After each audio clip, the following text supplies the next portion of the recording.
We can't trust our media. We can't trust our authorities that are elected. It's not all right. It's not okay. That we're in trouble.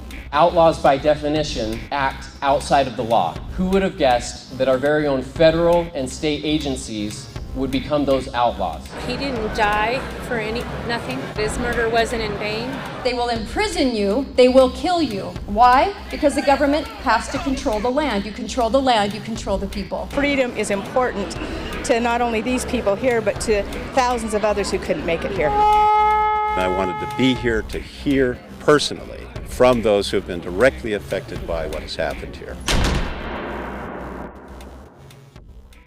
As the moderator of this evening's activities, I will expect that we will have emotional, very constructive dialogue, and I hope that everybody who has something to say gets the opportunity to express themselves.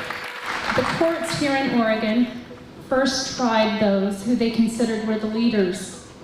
LaVoy being the media spokesman for the group. If his right to life, due process, and a fair trial would not have been taken from him, he too would have been tried in that first group of leaders, and he too would have been able to return home, acquitted of all charges, return home a free man. He would be humbled. He would be embarrassed for the attention, but he would be thrilled at the idea that people are awakening and coming to learn about the principles of liberty. People are being touched by his spirit, by his videos.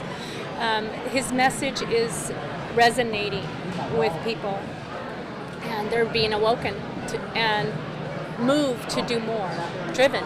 We first pulled together to make a mission statement so we could stay focused and have a direction, and we've stayed with that direction.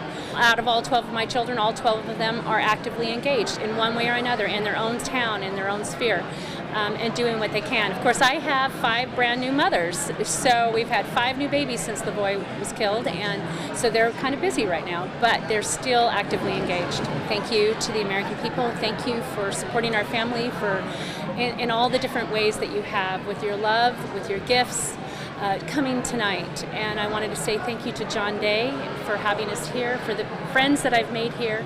You have such a wonderful town, and we are grateful that you've allowed us to come today.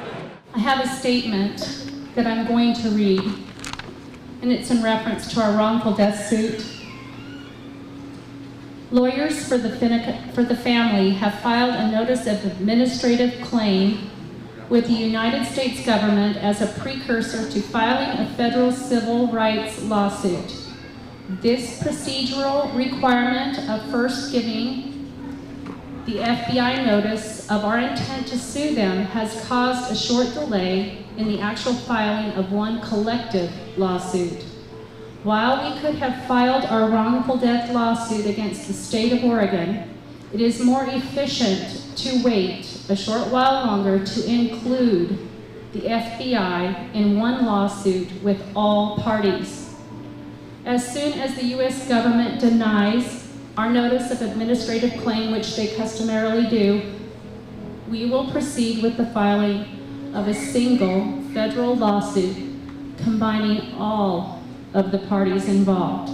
We are being led by the actions and the spirit of one man who knew that it was one man taking a stand that can make all the difference in the world. There are people among us who will stand up for what we will believe in to the last drop. We still have heroes like that who are here among us, and LaVoy was one of them.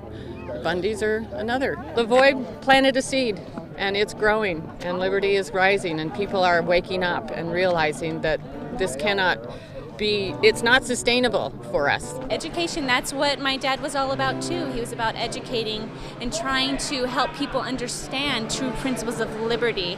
Become educated, share this message, and what God has given, let no man take away.